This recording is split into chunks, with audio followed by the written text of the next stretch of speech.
Dans les profondeurs du temps, où les histoires d'amour se manifestent dans toute leur beauté et leur douleur, se raconte l'histoire d'Aïcha, cette fille aimée d'un homme nommé Harous avec une passion intense. Leur mariage était une histoire racontée sur un amour inégalé. Harous choyait Aïcha et dépensait pour elle tout ce qu'elle désirait, lui achetant tout ce que ses yeux voyaient, au point qu'elle ressentait une joie immense pour son amour. Leur vie était pleine de petits détails qui construisaient des souvenirs inoubliables. Il se souciait des moindres détails, choisissant pour elle les couleurs qu'elle aimait et les plats qu'elle préférait, et sa présence donnait un sens particulier à sa vie.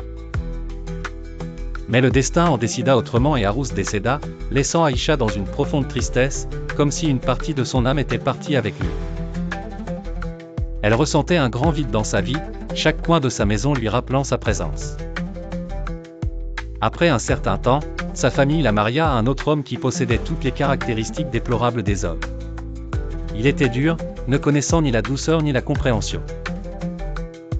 Bien que l'amour pour Harous fût toujours dans son cœur, elle accepta ce mariage pour faire plaisir à sa famille, espérant peut-être atténuer sa solitude ou trouver une forme de stabilité.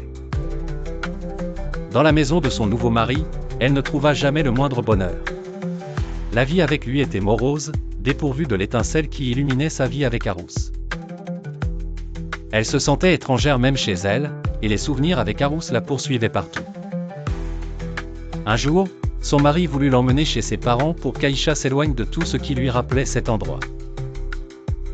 Elle accepta à condition de se rendre sur la tombe d'Harous pour lui faire ses adieux. Son mari acquiesça, espérant ainsi se débarrasser de ce souvenir pour toujours.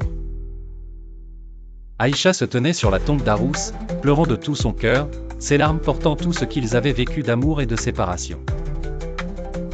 Elle lui parlait en silence, se remémorant les moments heureux qu'ils avaient partagés et les rêves qu'ils avaient construits ensemble. Avant de se lever, elle sortit son flacon de parfum précieux, que Harous aimait tant sentir, et le déposa sur sa tombe. Son mari lui fit signe de le prendre, mais elle refusa en disant avec fermeté et certitude, « Pas de parfum après Harous, étoile rutilante. »